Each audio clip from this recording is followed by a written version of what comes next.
welcome to the True Crime Never Sleeps podcast.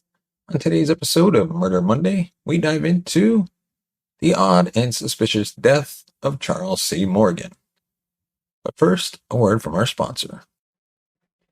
This episode is sponsored by Good Ranchers. If you're anything like me, you know that good quality meat makes all the difference in your home-cooked meals. That's why I love Good Ranchers. They deliver 100% American premium meat straight to my doorstep. Since I started using them, my barbecues have gone from great to phenomenal. If you're a foodie or just like a good steak, check out Good Ranchers. It's a game changer for meal times. You can use the link in the description and help support the channel. Before we dive into today's episode, we'd like to remind you can find us on Facebook, Twitter. Just search True Crime Never Sleeps podcast. And as always, give us a thumbs up if you like our video.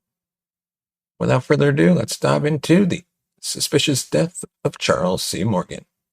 On March 22nd, 1977, Charles Morgan, 29-year-old escrow agent in Tucson, Arizona, went missing after leaving his home, seemingly abducted on the way to his escrow company. 3 days later, at 2 a.m., he finally returned home. His wife, Ruth Morgan, reported that he had a plastic handcuff around one ankle and handcuffs around his hands. He pointed to indicate that he couldn't speak. Ruth gave him a pen and paper and wrote that there was a hallucinogenic drug in his throat that could destroy his nervous system. Ruth wanted to call the police or get in contact with a physician, but Charles told her not to. Instead, it would put their family in danger. Ruth resigned to nursing him back to health, after which he told her that for the past 2 or 3 years, he had been working as a secret agent for the Treasury Department. He claimed his abductors took his Treasury ID, giving her no more details. On July 5th, 1865, the U.S. Secret Service was formed to catch counterfeiters. In 1867, the mission of the Secret Service broadened to detecting persons perpetrating frauds against the government.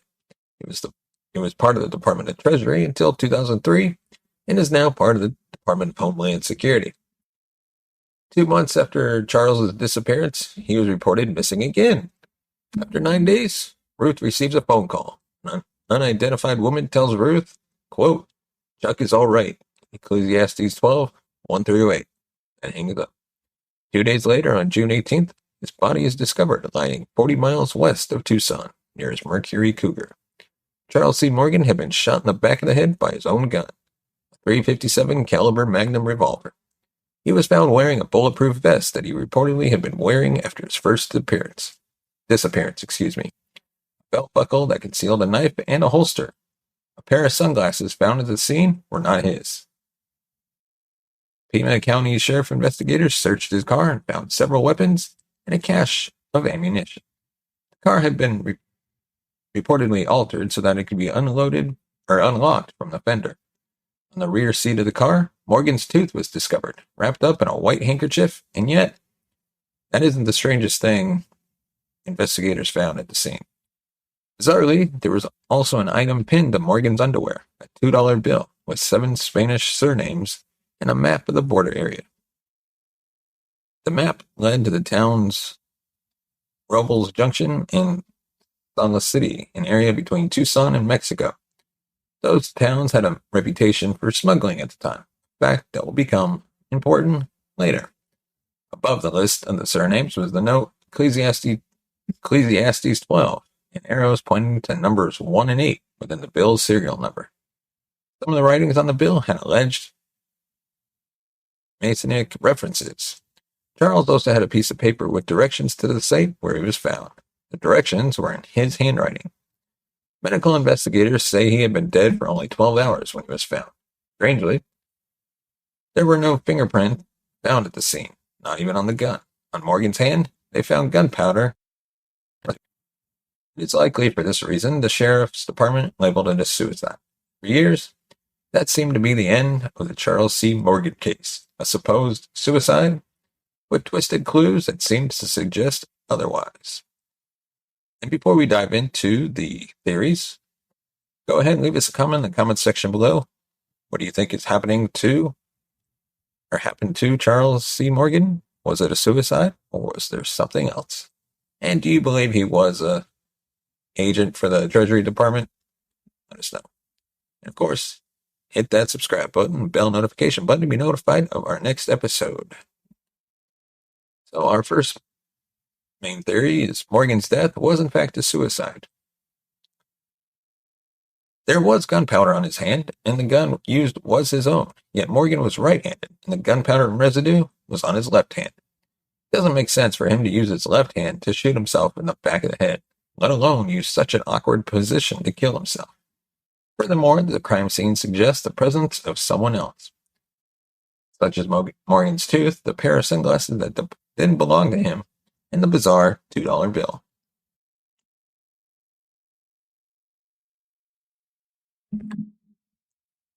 Our next theory was Morgan was killed due to being in the Secret Service.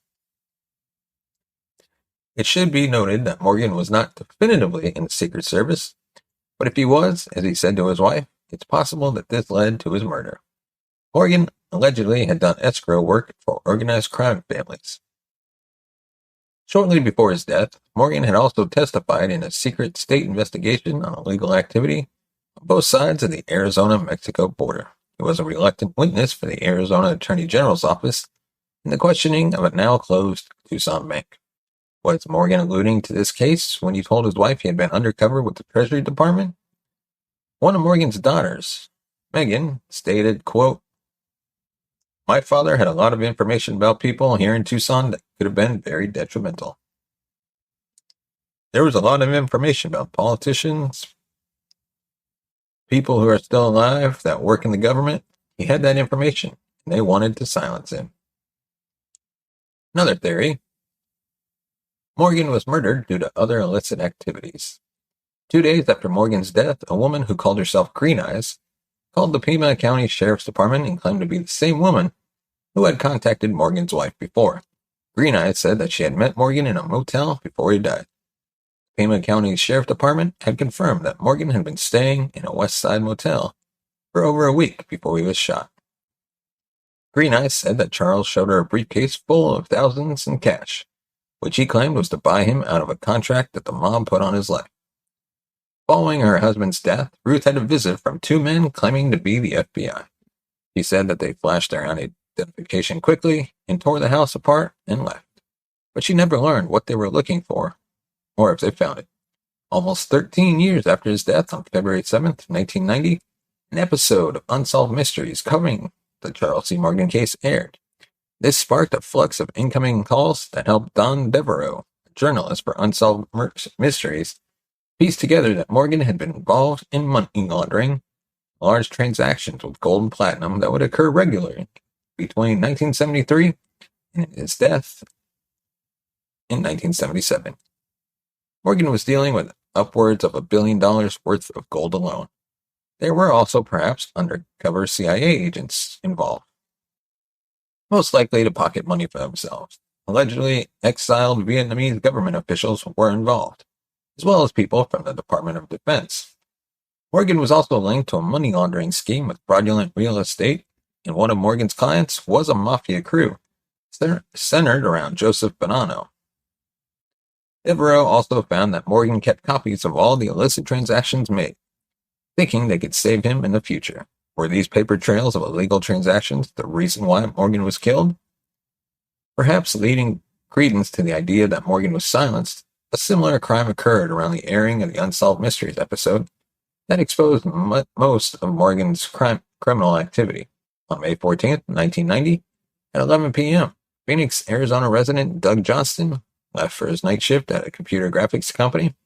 He was found dead an hour later in his company's parking lot, slumped in the front seat of his car, having been shot once behind the left ear. It was determined that the gun had been at least 12 inches away from Doug when it went off. Like Morgan, authorities believe that Doug committed suicide. However, Doug was right-handed, and the bullet was behind the left ear.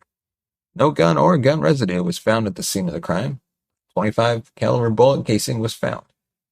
The medical examiner said that the shot could have been self-inflicted or the work of someone else. Doug's widow said he would have never committed suicide. Curiously, Don Devereaux, the journalist who previously investigated Charles Morgan's case for Unsolved Mysteries, lived across the street from the site where Doug Johnston was found. Another interesting shared aspect between the two, Johnston's car, a Toyota station wagon, was very similar to Devereaux's. Around this time, Devereaux had a conversation with another journalist who had received a warning from the CIA. The journalist learned from a trusted CIA source that the killing of Doug Johnston was a botched job, and that the bullet was meant for Devereaux. This CIA authority had also claimed that there were contracts out for Devereaux's death. These threats may have occurred because of Devereaux looking into the death of Charles Morgan. Further backing up the idea that people looking into Morgan were being silenced, a writer from Washington, D.C., named Don Castellero, had reached out to Devereaux asking for information on Morgan's gold transactions. Before Devereaux could send the information, Dan was found dead in a hotel room in the bathtub with his wrist cut deeply, approximately a dozen times. Police ruled it a suicide. Dan's brother, a doctor, said that Dan was so squeamish he would barely let his brother prick his finger for any blood work, which does not add up with Dan Castellero's method of suicide. Devereaux believes that the same people involved in 1970s activities are still out there. They perhaps silenced Morgan and writer Dan Castellero, and perhaps tried and failed to silence Devereaux. Let us know your thoughts in this case in the comments section below. What do you think really happened? Give us your take, and keep the conversation going in the comments section below. As always, if you want to support the channel, you can go ahead and buy us a coffee at buymeacoffee.com/TCNS. Your support helps the channel grow, upgrade our equipment, bring in new hosts, be able to pay them, and of course, take this show on the road, because we would love to be able to live stream from true crime locations like the O.J. Simpson neighborhood or crime scenes on the East Coast, or perhaps take a trip to across the pond for some Jack the Ripper content. And you can help make that happen. As always, thank you so much for watching and listening. Don't forget to find us on Good Pods. Leave us a review.